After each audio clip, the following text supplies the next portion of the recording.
really doesn't boil down to much more than paying attention.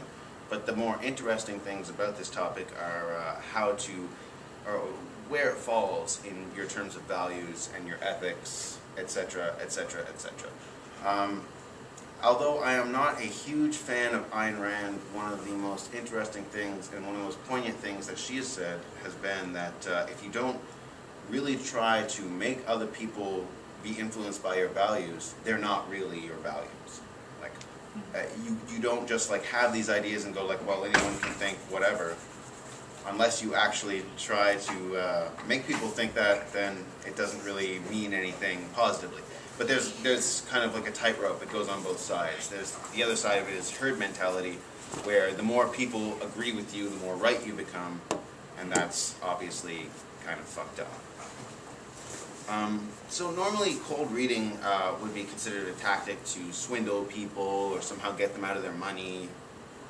This is where the big distinction comes down. So the question that we have to ask ourselves if we want to evaluate this practice and whether or not it's ethically viable is, to what end are we doing this? To what end are we trying to like figure this shit out about somebody or whatever?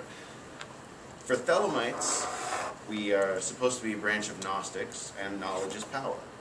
And really, the more you know about someone, the more power you have, not necessarily even over them, but in whatever situation you happen to be in. You don't want to, like, know less. That's definitely not the desirable. So whether your goals are laudable or despicable or whatever they happen to be, this is a practice that can actually help you achieve those goals and learn more about the people who are in your environment and so on. And what I mentioned before in terms of the distinction of people trying to make people think like you, this is essentially the fundamental distinction. I wrote a blog post about this recently. Some people might have seen it, some people might not. A person who is trying to manipulate you in the sense that they are trying to further a particular goal is trying to make you think a certain thing. A person who is enthralled by herd mentality and essentially caught up in that is trying to make you think like them, which is a big difference, a big fucking difference, because the alphas, as I would describe them, the people who are at the point in time in command of the pack, they don't want you to think like them. And if you are the alpha in a particular situation, you are not trying to make other people think like you, because that would completely circumvent your position of authority. You don't want people to think like you. And this is actually true of ceremonial magic at the same time. If you're in competition with someone, why would you want to give them the tools to actually be able to compete with you when actually you could use this tool that you have access to and they don't to get a one-up on them? And this is the big difference. Look, there's lots of essentially, everyone manipulates everyone else. This is the reality. There is no such thing as a non-manipulative person. That's a lie. From the point where we're born, when we're babies, we manipulate our parents. We manipulate the people in our family. There's multiple studies that have shown this, where they take children, and if there's no one around, they won't cry in the same way. They won't try to attract attention in the same way. This is very basic, but at the same time, it's very fundamental to human nature. And it's not necessarily a bad thing. We want something, we know how to get it. If, as a small child, we realize that the way that we get it is to cry and throw a fit, then that's what we do, and that progresses onward throughout our lives. Manipulation is actually the way that we manifest our values in the real world, in many ways. And I use the word manipulation in a broad sense, not necessarily to refer to things that we would all describe as manipulative, because there are many people in the world who, sorry, mate. That's all right. There are many people in the world who will be manipulative, but because they are self-righteous people, they cannot admit that that is what they're doing. It will all be about some kind of political goal or some kind of religious goal, where probably the people in this room are more familiar with that in terms of religion, because a lot of people who get involved in the occult are somehow soured on organized religion for one reason or another. But it's true of politics as well. And when, when you find a person who has a certain political belief and they try to convert another person to that political belief, they never see it as being manipulative. But that's what it is. Well, because to them it's right. So they're just trying to show people what right is. And it's really no different.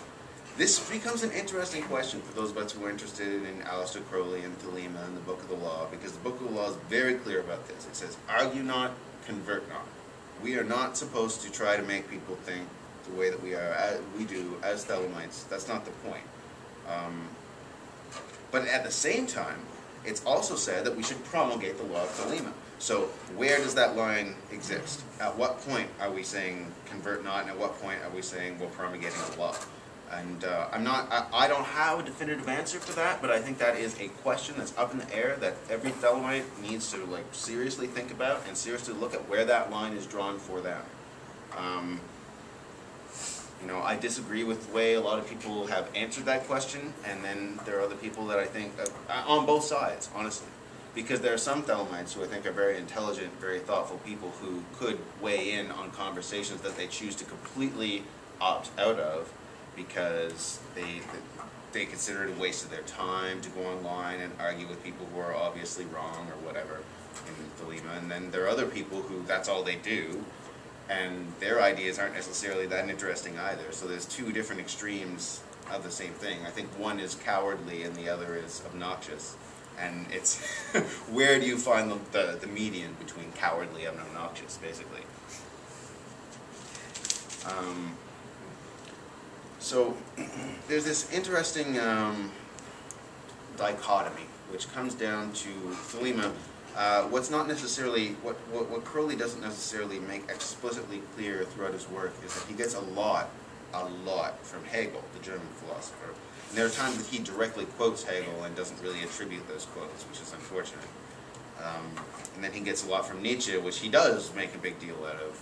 Says that Nietzsche is, one of the saints in the Gnostic Church and a prophet of Thelema. He's the only person, other than de Gobineau, that he puts in that role of a precursor, a prophet of Thelema, where everyone else, he'll make them Gnostic saints, but he doesn't use the word prophet. With Nietzsche, he uses the word prophet. There's a specific reason. And that reason comes down to the master-slave dialectic, which comes originally from Hegel, but is essentially built upon by Nietzsche. And the basic idea is, and this is, I feel like this gets misunderstood quite a bit, because when you take the master and slave, we come from North American culture, and we have a tendency to look back on slavery in America, which was very different than slavery in Europe or in Arabian countries and stuff like that. Yeah. It was very much of what you look like makes you what you are, and that's not really the way that it was in Canada? Canada, well, it's certain provinces. I come from New Brunswick, the only Canadian province that had the KKK, so, There was slavery in Canada. It's just we abolished it first. Yeah, yes. And there are still places in Canada that you'll go that have and it's actually in Canada, the interesting thing is the racism is not a black and white thing, it's a native white thing, yeah. Yeah. But I mean, you look at other countries in Europe and Eurasia and stuff like that, and you see slavery, but they're people who look like each other who are enslaving each other, and it's actually a social position, basically. So that native prejudice is really North American. Yeah, but you have more natives in Canada. Pandemic North American. It is pandemic North American, but you definitely have a larger concentration of native populations in Canada than you do in the U.S. Unless you look at New Mexico. But they can go across the water. Yeah. I think it's just because they choose to be. Yeah, and why wouldn't they? The states are fucked up. Well, yeah. Yeah. It's probably a better choice. The point that I'm basically trying to make is that we got to separate this idea from racism. They're two separate questions, basically. And everyone is not